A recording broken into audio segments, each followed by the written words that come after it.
Life to 0.5 million years ago. What it was like to give birth alone in a cave to 0.5 million years ago in Paleolithic age.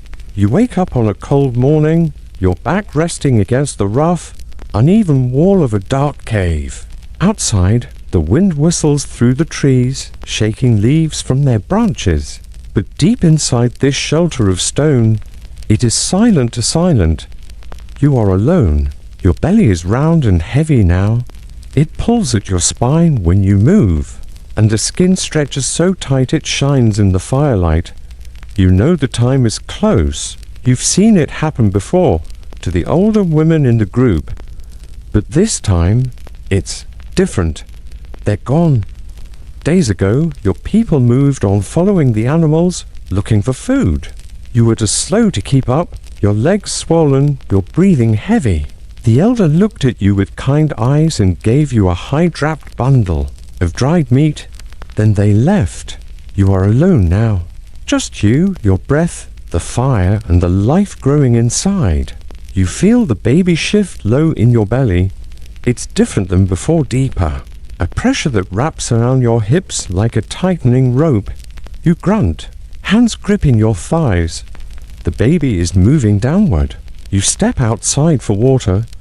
Your cave sits at the edge of a cliff, where a narrow trail leads down to a small stream. The cold breeze stings your cheeks, and your bare feet sink into soft dirt. Every step feels heavier now. Your legs tremble. You squat at the water's edge and cup your hands, drinking quickly. You look into the stream. Your reflection, wild hair, wide eyes, sweat on your lip doesn't look like you. You don't feel like you. You feel like a different creature, part human, part animal. And maybe that's exactly what birth is. Back in the cave, the fire is fading. You quickly toss in some dry twigs and blow gently. A small flame catches, grows, and the warmth returns. You curl up on your side, holding your belly. The baby kicks once hard. You hum softly. It's an old tune your mother sang. No real words, just sounds. You don't know why, but it calms you. The cave echoes back your voice. You are trying not to be afraid, but deep down you are. The pain begins at night, first as a low ache, like something dull pressing deep inside. You rock on your hands and knees, grinding your teeth. You squat, then lean, then stretch. There is no perfect position. Every few moments, another wave of pain comes, sharper and tighter than the last. Hours pass, or maybe it's minutes. Time doesn't exist here, only the pain and the fire and your breath. You dig your fingers into the dirt. You whisper to the baby, "Come out, please." You remember stories. The one where a woman gave birth while standing, clutching a tree branch, letting the baby fall into her hands. Or the woman who bit through the cord with her teeth because there was nothing else. You think about the sharp rock by the fire. You might need it later. Another wave hits. You scream now for the first time. No one answers. No mother, no sister, no tribe. Just echoes, and yet something in you knows this is how it's always been. Before midwives, before hospitals, before help, this is how your kind survived alone in the dark, with nothing but instinct and fire. The pressure builds low between your legs. You kneel, then squat. Your body knows what to do. You push. The pain is blinding, like your bones are breaking from the inside out. You roar, not scream, but roar like an animal. The fire flickers wildly and suddenly a gush. Warm, wet. You pant, eyes wide. You reach down and feel at something smooth. The baby's head, slippery, pushing out of you. You push again. Harder. Your face twists. You feel the tearing. And then silence. The baby slides out onto the fur mat you placed beneath you. For a moment, everything stops. There is a stillness now, the kind that follows a storm. Your body, drenched in sweat, is bent forward, eyes wide. breath shallow, between your legs. Wrapped in blood and fluid and silence lies your child. You blink. The world moves in slow motion. You reach down with shaking fingers and scoop up the tiny body. It's slippery, warm, but not moving, not crying. A flood of fear hits you like cold water. Is it breathing? Is it alive? You press your ear close. Nothing. Your heart pounds. You do what you've seen others do. You wipe the baby's nose and mouth with your fingers, clearing out the sticky birth fluid. Then you lift the tiny chest to your mouth and suck gently, blowing softly after. 1 breath, 2, 3. Then a twitch, a cough, a gurgle, and suddenly a cry. The sound pierces the cave like a bird call in winter. Raw, loud, full of life. You laugh, you cry, you bury your face in the baby's skin and whisper, "You're here, you're here." Your child is small. Eyes squeezed shut, fists clenched, legs curled tight. You wrap it in the soft fur you had set aside, holding it to your chest. Its warmth against your skin feels like sunlight in the middle of the coldest season.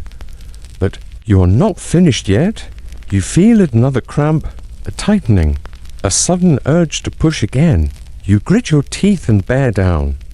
With a wet thud, the afterbirth slips out behind you. You don't scream this time. You already know what this is. You pick up the stone, blade near the fire, a flint piece sharpened by hand. Carefully, you find the cord, still pulsing slightly. You wait. You've watched women wait until the cord stops moving, until the child has had every last drop from the mother. Then, with steady hands, you saw through the cord, slowly, gently. You tie it off with a strip of dried bark. You set the stone aside and breathe. The worst is over. Now comes the hardest part, surviving the first night. The fire is dying again. You shift the baby onto your chest, skin to skin, and reach out to feed the flames. Your body screams with every movement, hips sore, legs trembling, back bruised. Blood runs down your thighs, but you push through it. You have to. You pile on dried moss and sticks until the fire crackles again, throwing light against the cave walls. The shadows dance around you and the baby, painting ancient pictures on the stone. You press your child closer. It roots against your chest, finding the nipple, latching on with surprising strength. The tug is painful, sharp, but it means life. You rock gently. Your breath slows. Your fingers trace the tiny spine. Outside, the wind howls. A branch snaps. You freeze, eyes locked on the cave entrance. Is it a hyena? A bear? Another human? You clutch the baby and stare into the dark. But nothing comes. Still, you take no chances. You grab ash from the fire and smear it near the entrance. You've seen others do it to mask scent.